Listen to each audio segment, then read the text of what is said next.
Hello friends, आप देखना शुरू कर चुके हैं इस यूट्यूब चैनल का tips and tricks for client video tutorial series. इस सीरीज़ में हम इस वीडियो के ज़रिए क्लाइंट्स के जो मिथ हैं और ट्रुथ हैं उसको सामने लाया जाता है। इस चैनल को आप सब्सक्राइब कर लीजिए और बेल आइकन प्रेस कर दीजिए। आपको हमारे सभी वीडियो ट्यूटोरियल सीरीज़ के अपडेट्स मिलती रहेंगी। अभी तक हम इस सीरीज़ में देख चुके हैं कि स्टैटिक वर्सेस डायनेमिक में क्या फ़र्क होता है और एक डायनेमिक पोर्टल में कितने मिनिमम फ़ीचर्स होने चाहिए, कौन कौन से मिनिमम फ़ीचर्स होने चाहिए।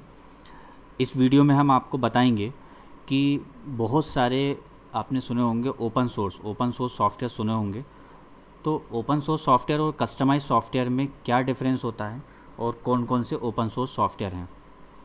तो फर्स्ट ऑफ ऑल मैं आपको बता देता हूँ ओपन सोर्स का मतलब क्या होता है। ओपन सोर्स मतलब ऐसे सॉफ्टवेयर जिनका कोड या कोडिंग जो है फ्रीली और ओपन है, ओपनली अवेलेबल है।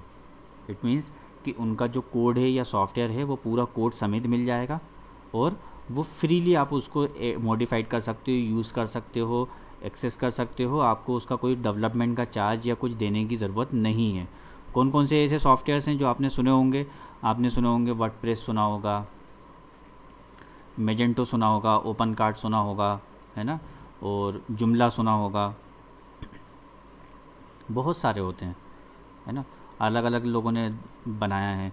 जैसे कि ये द्रुपल भी होता है, डॉट नोट कोर होता है, बहुत सारे होते हैं।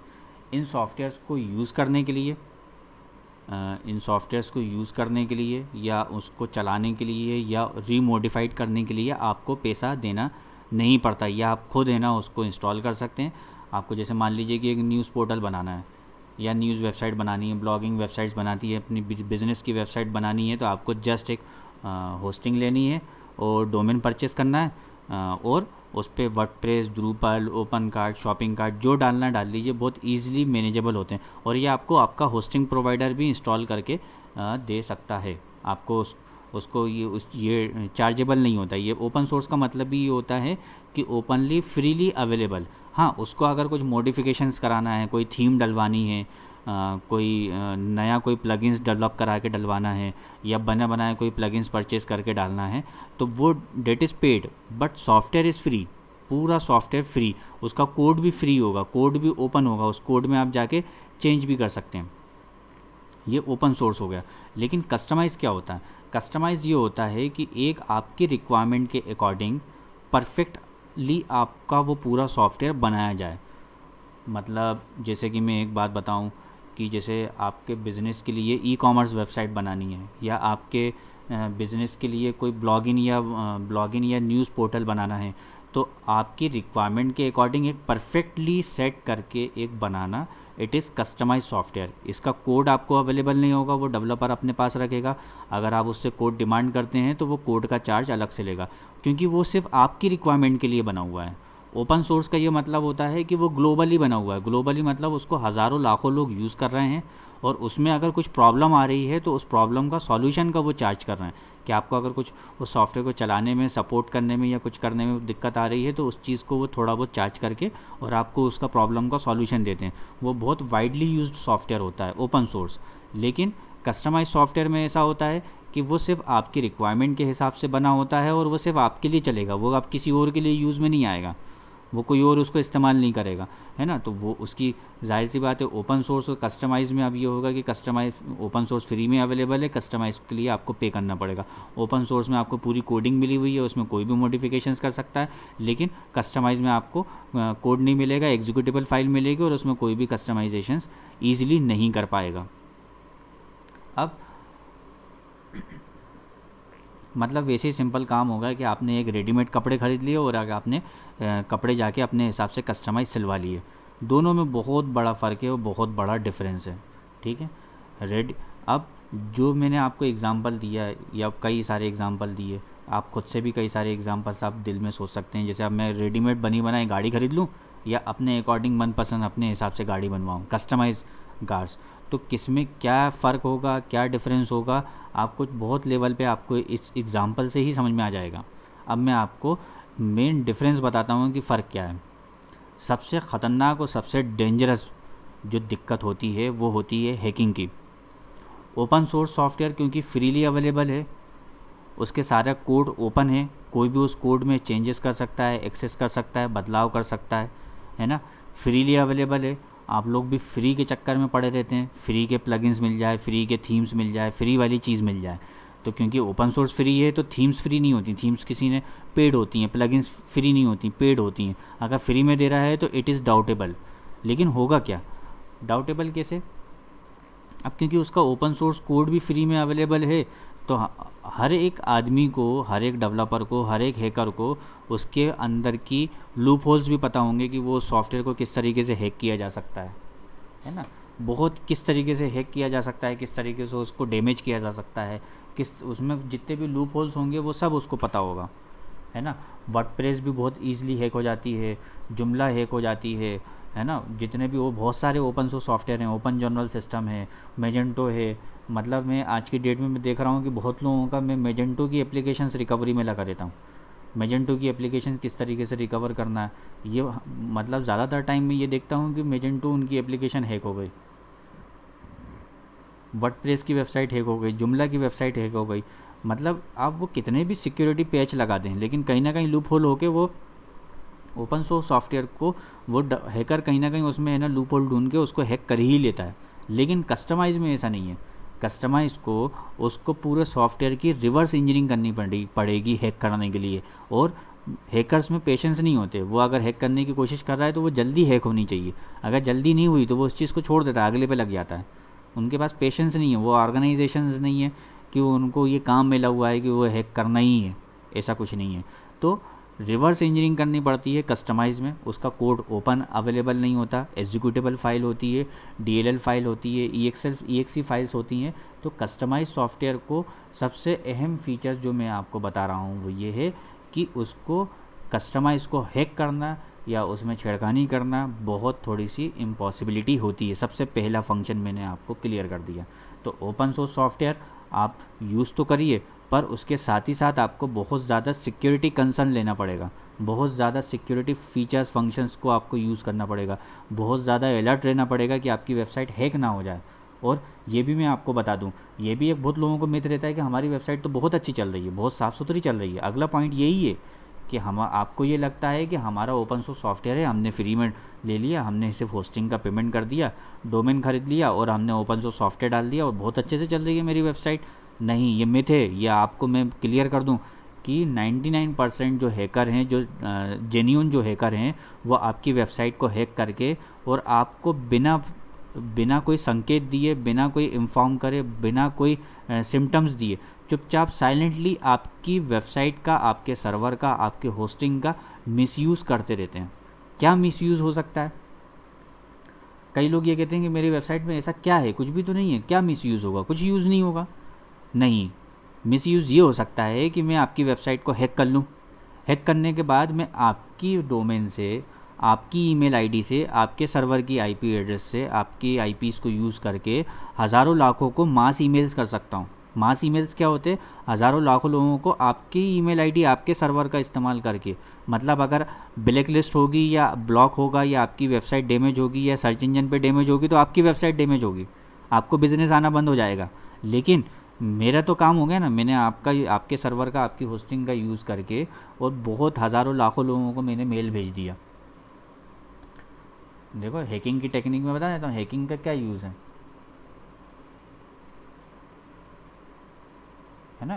तो अब क्या होगा, आपको ये लग रहा है कि अरे मेरा तो बहुत अच्छा चल रहा है, लेकिन मैं तो, मेरे को तो और अच्छा है ना कि आपको पता ही ना चले।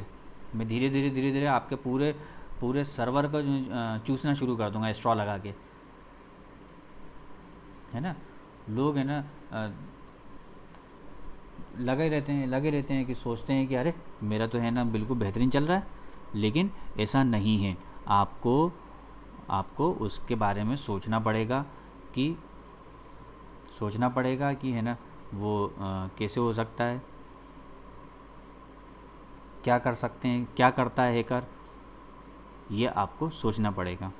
ठीक है, मतलब जो दो तरीके के हैकर्स होते हैं, एथिकल हैकर होता है और हैकर्स होते हैं। एथिकल हैकर जो आपको ये बताता है कि हैकिंग किस तरीके से होती है और उसको किस तरीके से रोका जाता है। मतलब डॉक्टर होता है, सलाहकार होता है, एथिकल हैकर कहलाता है, और अनएथिकल हैकर जो हैकिंग जो है वो अपने फ़ायदे के लिए करता है ना। अब मैं आपकी वेबसाइट हैक करूँगा ना, तो मैं पूरी कोशिश करूँगा कि आपको पता ही ना चले। जब तक आपका मैं यूज़ कर सकता हूँ करूँ, आपको क्या पता चल रहा है। आप रोज़ मतलब ये तो वही बात हो गई कि कॉलोनी में मैं अपनी गाड़ी खड़ी करता हूँ, घर में गया, घर में घुसा, मेरी गाड़ी पूरा मोहल्ले ज़माने में घूम घूम रही है, किसी को भी उड़ा दिया, किसी को भी मार दिया और लाके चुपचाप से खड़ी कर दी। मैं सुबह गया, देखा मेरी गाड़ी वहीं खड़ी हुई है, साफ़ सुथरी वैसी ही खड़ी है जैसे खड़ी होती थी, लेकिन आपको पता ही नहीं चल रहा।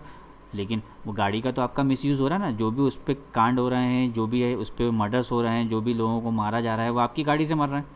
ऐसी सेम आपकी वेबसाइट्स का भी यही हाल है। आपको देखने में लगता है अरे वाह मेरी वेबसाइट तो बहुत अच्छी चल रही है, बट ऐसा नहीं है।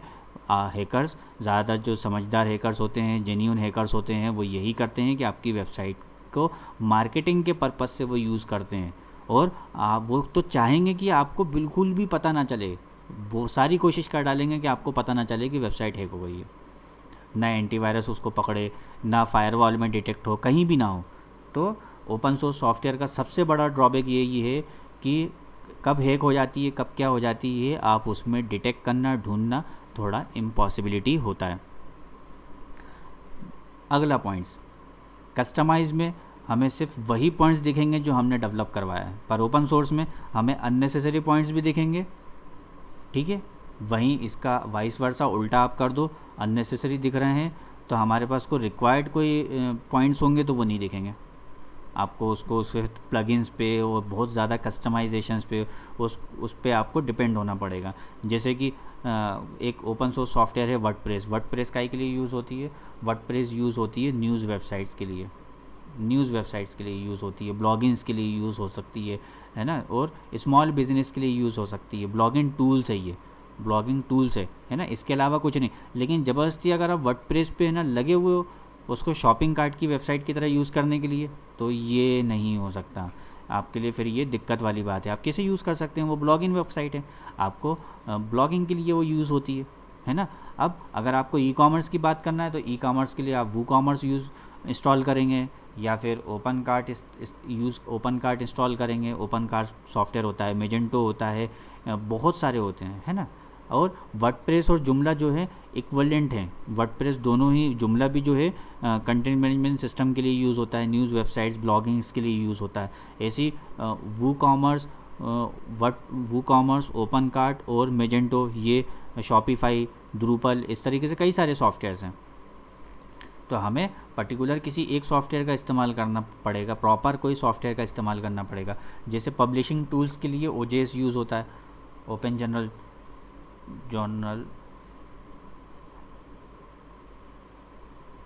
पब्लिशिंग टूल्स के लिए ओपन जर्नल सिस्टम यूज़ होता है ना।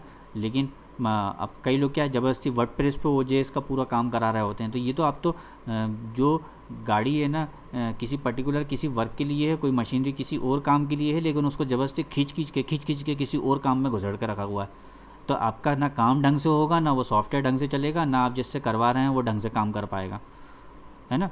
तो पर्टिकुलर आप चूज़ करिए कौन सा सॉफ्टवेयर आपको यूज़ करना है, किस पे यूज़ करना है, किस वर्क के लिए आपको चाहिए। तो अब हमें जो वर्डप्रेस है, अब हम उसके अंदर जो हमें जो मिनिमम जो चाहिए वो उसके अंदर या तो होगा नहीं, और कुछ अननेसेसरी फालतू में घुसा होगा। तो कस्टमाइज़ में क्या होगा, जो आप बोलोगे सब उतना ही मिलेगा, जितना नहीं बोलोगे नहीं मिलेगा, जितना बताओगे उतना ही मिलेगा, है ना। तो आपको ये प्रॉपर आपको कस्टमाइज़ में ही मिल सकता है कि आपको जो डिज़ायर्ड नीड है वो कस्टमाइज़ में मिल सकता है। तो कस्टमाइज़ में आप थोड़ा सा पार्ट कस्टमाइज़ कराएं चाहे पूरी एप्लीकेशन कस्टमाइज़ कराएं, बात एक ही है।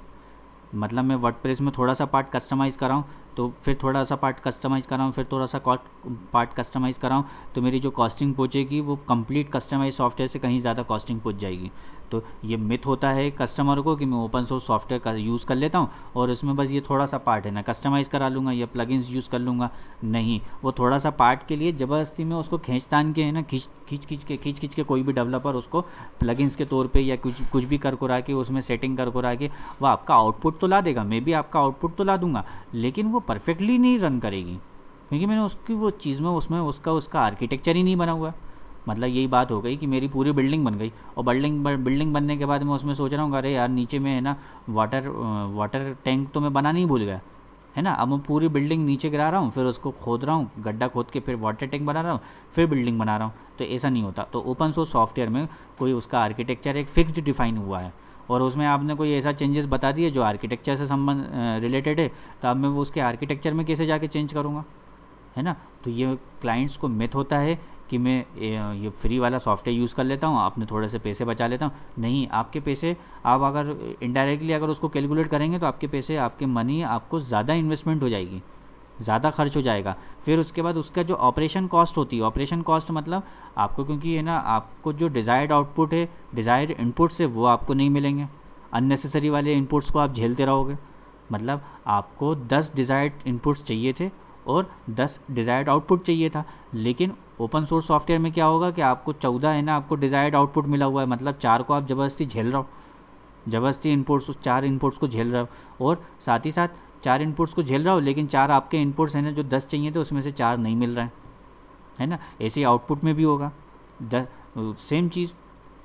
तो अब उस पर्टिकुलर उस सॉफ्टवेयर के आर्किटेक्चर में आप ज़बरदस्ती छेड़खानी करा के आप कोशिश करेंगे कि मैं इसमें ये कस्टमाइजेशन करा लूँ, ये कर लूँ। ऐसे डेवलपर की भी यही प्रॉब्लम है। डेवलपर भी यही सोचता रहता है कि है ना मैं ये ओपन सोर्स सॉफ्टवेयर डाल लेता हूँ और ज़रा सा तो है ना ये कस्टमाइजेशन है मैं कर लूँगा।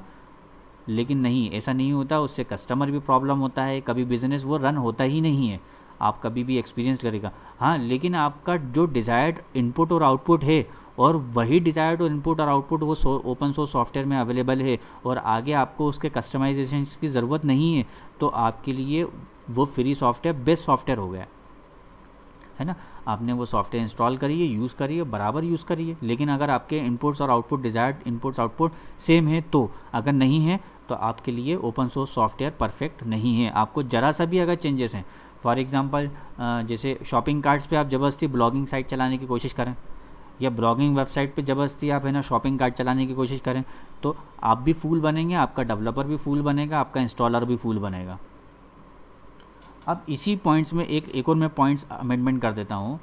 मैं बहुत से लोगों को देखता हूँ कि उन्होंने वेबसाइट इंस्टॉल करने का, वेबसाइट डिज़ाइन करने का बहुत ज़्यादा चार्ज कर देते हैं। मतलब मैं अभी रिसेंटली एक शॉपिंग कार्ट देखी, उन्होंने क्या करा, ये रिसेंटली अभी अभी देखी है, मेरे लोकल पे हैं ये, इनको जो है एक बनी बनाई ओपन कार्ट की एक शॉपिंग कार्ट उनको इंस्टॉल कर दिया, और इंस्टॉलेशन का एक लमसम अमाउंट की, साहब हमने आपके लिए स्पेशलाइज्ड पूरा ये सॉफ्टवेयर बना के दिया हुआ है, जबकि ये पूरा सॉफ्टवेयर ओपन कार्ट है। मतलब सामने वाले को फूल बना के उसको इस सॉफ्टवेयर बनाने का चार्ज लिया गया। मतलब उससे ये बोला गया कि हम आपके लिए कस्टमाइज़ बना रहे हैं, जबकि उसको ओपन सोर्स फ्री वाला सॉफ्टवेयर डाल के दे दिया, है ना।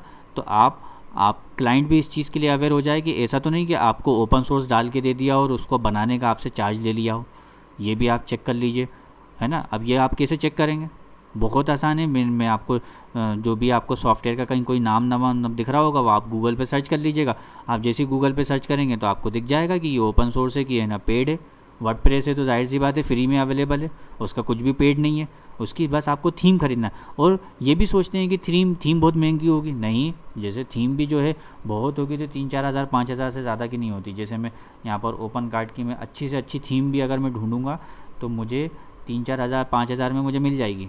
मेजेंटो की भी मैं अच्छी से अच्छी कोई थीम प्लगइन ढूंढूंगा 3-4 हज़ार 5 हज़ार में मिल जाएगी। लेकिन अगर मैं क्लाइंट से चार्ज कर रहा हूँ 30 हज़ार 50 हज़ार 60 हज़ार 1 लाख चार्ज कर रहा हूँ, तो मैं तो, मेरे लिए तो वो अननेसेसरी हो गया ना। कस्टमर तो है ना इस चीज़ के बारे में वो ये सोचता है कि मेरा सारा काम हो रहा है। तो आप है ना, इससे बेहतर है कि आप ये देख लें कि आपको कोई ओपन सोर्स सॉफ्टवेयर तो नहीं टिका रहा है। अगर ओपन सोर्स टिका रहा है तो आप ओपन सोर्स के अकॉर्डिंग है ना, आप उसको ओपन सोर्स के अकॉर्डिंग आपको सिर्फ होस्टिंग और उसका ही चार्ज पे करना है। लेकिन आप अगर उसको कस्टमाइजेशंस बोलेंगे और वो भी फ्री में कर दे तो ऐसा नहीं है। अब वो कस्टमाइजेशंस का चार्ज मांगेगा आपसे, लेकिन कस्टमाइजेशंस आपने बोला ही नहीं। आपको तो जस्ट एक वेबसाइट चाहिए, तो आपको उसको इसने इंस्टॉल करके दे दिया, है ना। अब ये मैं जो आपको क्लाइंट बता रहा हूँ, इनको जो है ओपन कार्ट इंस्टॉल करके दे दिया। अब मैंने इसको ओपन कार्ट मैंने कैसे पकड़ा, इसका जो फेविकन आइकन जो है वो ओपन कार्ट का ही फेविकन आइकन उठ के यहाँ पर आ रहा था, उसको सिर्फ उसने रिप्लेस कर दिया।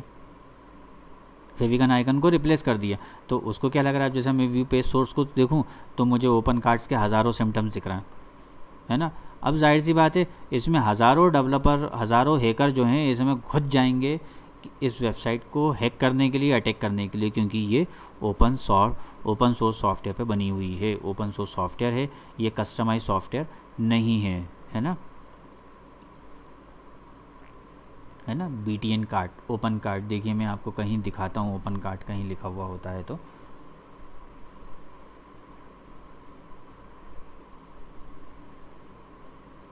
ये देखिए ओपन कार्ड पे बनी हुई है,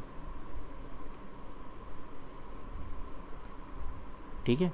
तो ओपन कार्ड पे ये सॉफ्टवेयर बना हुआ है, तो अब क्लाइंट को है ना फुल भरपूर मात्रा में उसको बेवकूफ़ बनाया गया कि साहब ओपन कार्ड है। या तो क्लाइंट को वो साफ साफ बोल के करे कि साहब ये मेरा होस्टिंग का चार्जेस है और ये सॉफ्टवेयर फ्री है, इसमें अगर आप कस्टमाइजेशंस कराते हैं तो मैं आपको मैं कस्टमाइजेशन का चार्जेस लूँगा, नहीं कराते हैं तो कोई चार्जेस नहीं है, आपको मुझे सिर्फ होस्टिंग और डोमेन का पेमेंट करना है। या आप मुझसे कुछ भी कंसल्टेंसी लेंगे तो मैं उसका चार्जेस लूँगा, लेकिन अभी ये सॉफ्टवेयर तो अभी हाल फिलहाल में फ्री है। तो आप ये बोल के उसको, अगर बोल के कर रहे हैं, कस्टमर को फूल नहीं बना रहे हैं तो वो बहुत वेल एंड गुड है, लेकिन अगर आप फूल बना रहे हैं तो आपके लिए ये बहुत हानिकारक है। जैसा कि मैं आपको बता चुका हूँ, मेरे एक वीडियो ट्यूटोरियल सीरीज़ भी चलती है जिसमें, जैसे ये मेरा पूरा कस्टमाइज़ बना हुआ है, एक एप्लीकेशन है, पूरा सॉफ्टवेयर कस्टमाइज़ बना हुआ है।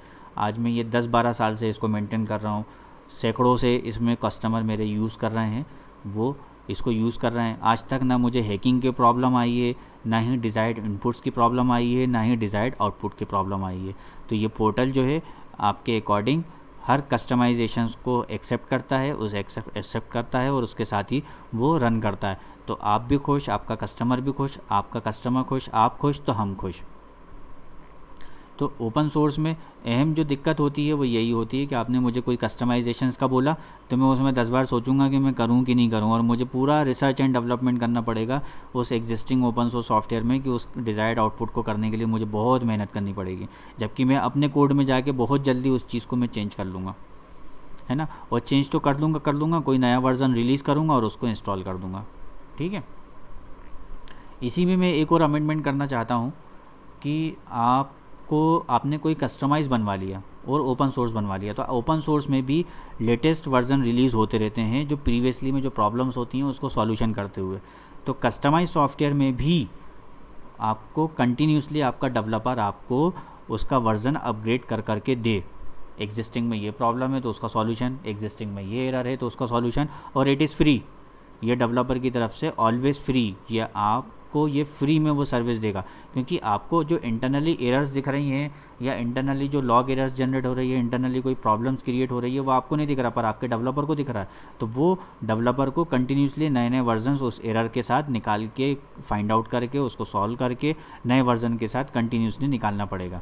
जैसे कि मेरा सॉफ्टवेयर जो है वो मंथ में हर महीने 1 या 2 बार अपग्रेड होती है, और वो ऑटोमेटिक सारे जितने भी इंस्टॉल्ड हैं वो उनको अपग्रेड करके दिया जाता है। क्यों दिया जाता है कि प्रीवियसली में एरर है तो आप एरर के साथ ही वेबसाइट को कंटिन्यू किए हुए हैं, या कोई नया फीचर्स आ गया, किसी ने नया आइडिया दे दिया कि यार ये चीज़ होता तो वेल एंड गुड, तो हमने उस चीज़ को अपग्रेड करके उस पर इंस्टॉल कर दिया और डाल दिया।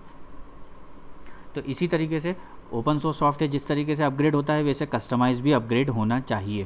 तो अब आपके ऊपर है कि आप ओपन सोर्स चूज़ करते हैं या कस्टमाइज चूज़ कर सकते हैं। दोनों के अपने फ़ायदे हैं, दोनों के अपने नुकसान हैं, लेकिन अगर मैं इनडायरेक्टली अगर बात करूं तो दोनों की कॉस्टिंग भी सेम पड़ती है। ऐसा नहीं है कि आप ओपन सोर्स चला रहे हैं तो आपके पैसा सेव हो गया, नहीं, आप फिर कहीं और है ना उसका बदले में उसके पैसे चुका रहे होंगे, ऑपरेशन कॉस्ट में उसके पैसे चुका रहे होंगे, अननेसेसरी उसके एफर्ट्स को यूज़ कर रहे होंगे, अननेसेसरी उसमें परेशान हो रहा होंगे, ठीक है।